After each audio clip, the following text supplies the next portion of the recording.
Hello there, world of tankers, and welcome to the channel. I'm your host, Blitz, and in today's video, I'll be playing in the Tier 10 British Collector Tank Destroyer, the FV217 Badger, a vehicle that is freaking amazing. I mean, it's such a good tank, and I don't make enough videos to really showcase the potential this vehicle has, but hopefully today's video will change just a few more minds to think about picking this vehicle up when it rolls around in the shop. The Badger features a lot of great things. First of all, 3,856 damage per minute, the most in Tier 10, tied with the Object 263. It also features decent dispersion at 0.317 and a pretty fast aiming time of 3.6 seconds, especially for dealing 460 damage per shot. Penetration-wise, it's got really good standard pen at 280 and frickin' fantastic premium at 370. I mean, the vehicle's got ridiculously good pen. It's also got 10 degrees of gun depression, a top speed of 34, and traverse speed of 46 degrees a second. I mean, I can just keep going and going. Now, you might hear a top speed of 34 and not think it's very fast, but you gotta remember that this is literally a heavy tank. I mean, with the gun depression of 10 and the frontal armor that is so incredibly powerful, it's literally just a heavy. So it basically has the same mobility as a Kron or an M5Yo T57 Heavy. Heck, I'd say it's got a better power to weight than the IS-4 60 TP. It's really not that slow of a tank. And when you add that into the fact that the vehicle features all these other aspects, it's just insane. So this battle, we are going to make our way up Middleburg Hill, which is a pretty sus thing in the Badger, especially when you can see that we have 3 tanks going to town. One of them is an AFK 60 TP, who is literally useless. I'm pretty sure he stays AFK the entire battle after driving the town. Then we got the 57 Heavy and IS-4. So we got 3 tanks out of the fight. That means myself and just a TVP, Sheridan, and Vickers Light have to hold the entirety of the enemy team off. I'm the only heavily armored tank going up, and as we can see, the enemy E3 is already spotted up here, and not only is the enemy E3 spotted up here, but, oh yeah, the Super Conk is spotted up here. So right now, I am fighting a very fast losing battle. I'm trying to hold essentially the entirety of the enemy team with just the help of a few mediums, while, again, my team is essentially useless in town. So let's see what we can do. Well, we can see that the Kampfpanzer 50 ton is not going to poke that, as he said in chat. And the E4 is going to poke now. Okay, well, let's aim it on the E4. And unfortunately, we don't get a pen. E4 fires HE at me. Doesn't really do all too much, which is fine. And we're going to aim it on the E4 again. He pokes kind of like a poob. And, oh, come on, gun. Do you really have to troll me like this 2 shots in a row? Well, the good news is that the E4 drives out in the open, which allows me to get 1 nice pen in for 495. Okay, well, we've penned 2 shots and we're up to about 1,000 damage. The problem is, well, you can see the problem. Their entire team is now getting quite antsy and pushing quite aggressive. Our TVP is on a full reload and Flossie's only at 400 health. My teammate over here is dead, which means now there's only 3 of us, Flossie being basically a one-shot for the majority of their team, and I've got a Vickers and essentially everything else. I mean, this is just a disaster. I've got the E4 on my rear, but we were able to back off, and at this point, we are still alive. We only have 600 health, which is 2 shots for the Kampfpanzer, but we're able to get a quick snap into the Super Conk's rear. And better than that is that we're hull down up against this Kampfpanzer. Plus, I have some teammates supporting me from the rear, even though those teammates haven't helped me out too much as of yet.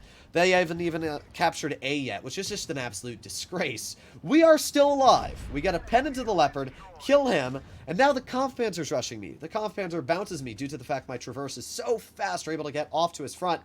And just like that, we are up to 2,800 damage and still alive. Single-handedly, I would be willing to say the Badger was able to change the course of this battle, stopping the enemy Kampfpanzer, killing the enemy Leopard, and even this E4 who thinks he's a big tough guy. We pen, we angle the tank at the last second, get a bounce, and the IS-4 kills. Up to 3,200 damage at this point. We got the Kampfpanzer who's going to run away. We can skip a little bit ahead here. I'm going to get a nice pen into the enemy KPZ as he runs away. And finishing off my damage, let's see if we can get one more shell into the E3. Aiming. Nice. We get an overmatch onto his superstructure. Okay. We're up to 4,000 damage now. All that's left is the Kampfpanzer 50 ton, and we're going to roll right up behind his vehicle. And he's going to, well, he's going to drive right into me. A bonk. There you go.